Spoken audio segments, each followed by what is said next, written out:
Ժամանակակից սպորտում կանանց ներգրավվածությունն աստիճանաբար մեծանում է նաև ուժային մարզաձևերում։ Միջազգային օլիմպիական կոմիտեի որոշմամբ Լոս Անջելեսի օլիմպիական խաղերի շատ մարզաձևերում մասնակից կանանց եւ տղամարդկանց թիվը կլինի հավասար։ ՄՕԿ-ն այս թեմայով սկսել է սեմինարներ նախաձեռնել։ Հայաստանի ազգային օլիմպիական կոմիտեի հետ համատեղ անցկացվող «Կանայք ժամանակակից օլիմպիական սպորտում» խորագրով սեմինարը Կոտայքի մարզի ֆեդերացիաների եւ հասարակական կազմակերպությունների ներկայացուցիչների համար է։ Բանախոսները տարբեր ոլորտների պրոֆեսորներ ու հեղինակավոր մասնագետներ են։ Բարձրացվում են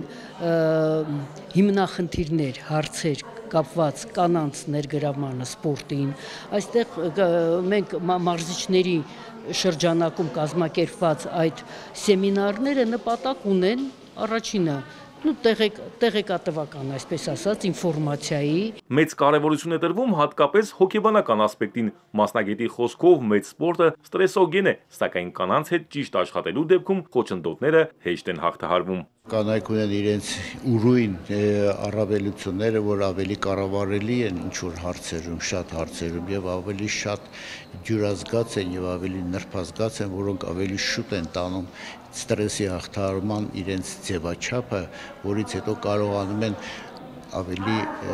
նպաստավոր վերականգնվել եւ ավելի մեծ արդյունքներ ցուցաբերել։ Հայաստանի ազգային օլիմպիական կոմիտեի կանանց սպորտի բաժնի ղեկավար Եվրոպայի չեմպիոն Հռիփսիմե Խուրշուդյանը, որը վերջերս է ավարտել մարզիկի կարիերան, վկայում է, որ բազմաթիվ խոչընդոտներ է հաղթահարել, այդ թվում հոգեբանական։ Ասում են կազմվածքն է փոխվում, առողջության խնդիրներ է լինում, չես մայրանում, նման բան գոյություն չունի, սպորտը մնում է սպորտ, կապ չունի, դու մարդ ես, կենցանի էակ ես, տղա ես, կին ես, նույն ծանրությունը բարձրացնում ես, դժվարությունները հաղթահարում ես, կուզենամ, որ բոլորն էլ սպորտով զբաղվեն ու ապացուցեն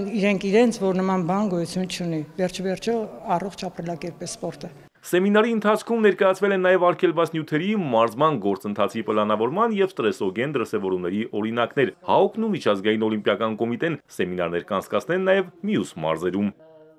Արամ Մանուկյան, Ալեքսանդր Կիրոյան, Էպիկենտրոն,